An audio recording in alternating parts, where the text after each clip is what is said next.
Assalamualaikum warahmatullahi wabarakatuh. Perkenalkan, saya Nisha Falianda dengan NIM 24002038 akan menjelaskan materi tentang komunikasi internal.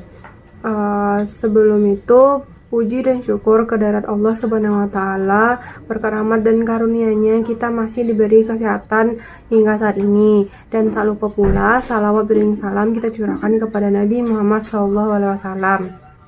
Baiklah, langsung saja ke materinya. Yang pertama itu tentang komunikasi internal.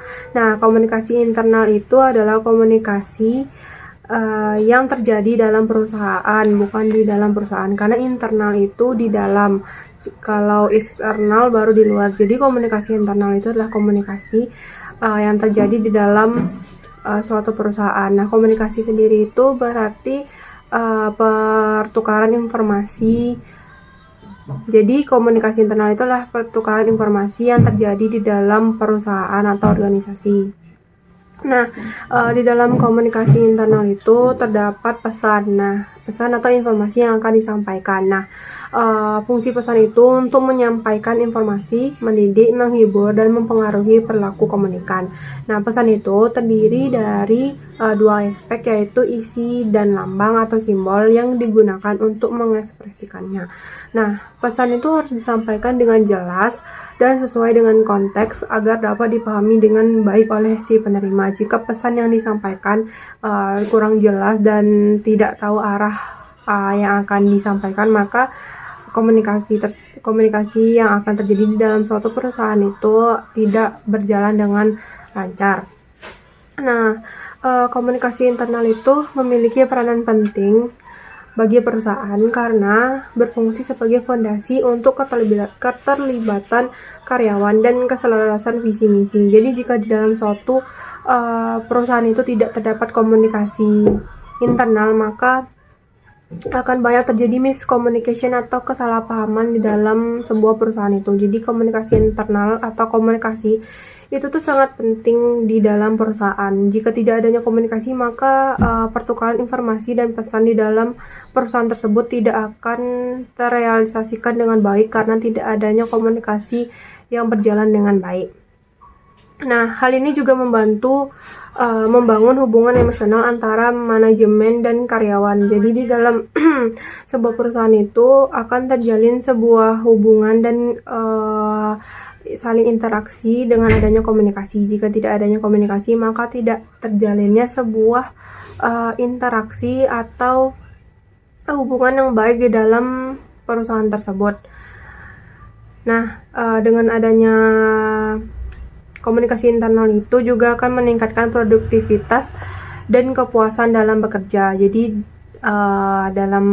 karyawan-karyawan yang ada di dalam perusahaan tersebut akan merasa dengan adanya komunikasi internal itu akan meningkatkan produktivitas dari kerja mereka. Nah, selanjutnya yaitu di dalam komunikasi internal itu ada yang namanya jaringan komunikasi formal. Nah, jaringan komunikasi formal itu ada beberapa aspek. Yang pertama yaitu komunikasi dari atas ke bawah. Nah, komunikasi dari atas ke bawah itu adalah informasi yang disampaikan dari manajemen ke bawahan. Jadi dari atasan ke bawahan, mencakup interaksi dan umpan balik. Jadi mencakup interaksi antara si atasan dan bawahan dan feedback atau umpan balik dari penyampaian pesan atau informasi tersebut. Nah, selanjutnya yang kedua yaitu ada komunikasi dari bawah ke atas. Nah, kalau dari bawah ke atas ini adalah proses di mana bawahan itu memberikan umpan balik terhadap informasi dan pesan yang telah disampaikan atau yang telah diberikan oleh atasannya.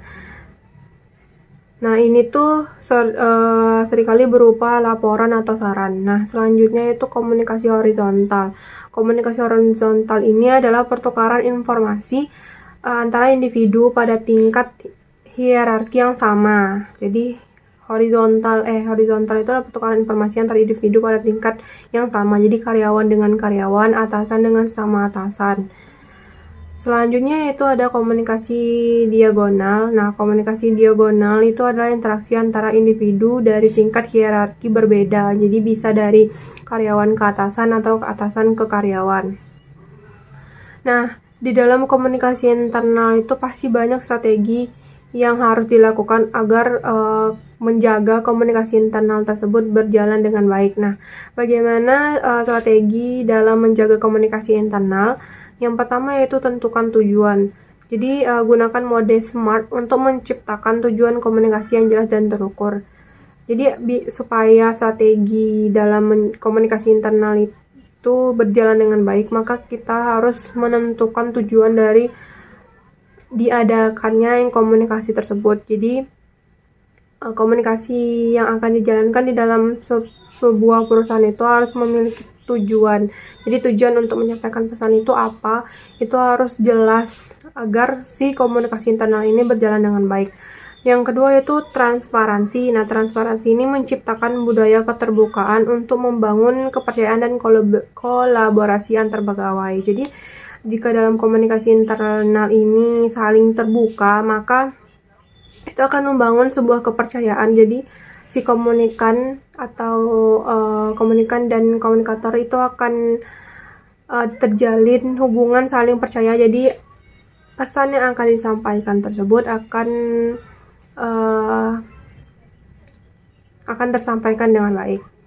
Nah, selanjutnya yaitu dukungan teknologi. Jadi dalam komunikasi internal itu juga harus dibarengi dengan teknologi. Jadi memanfaatkan platform digital untuk memfasilitasi komunikasi yang cepat dan efisien.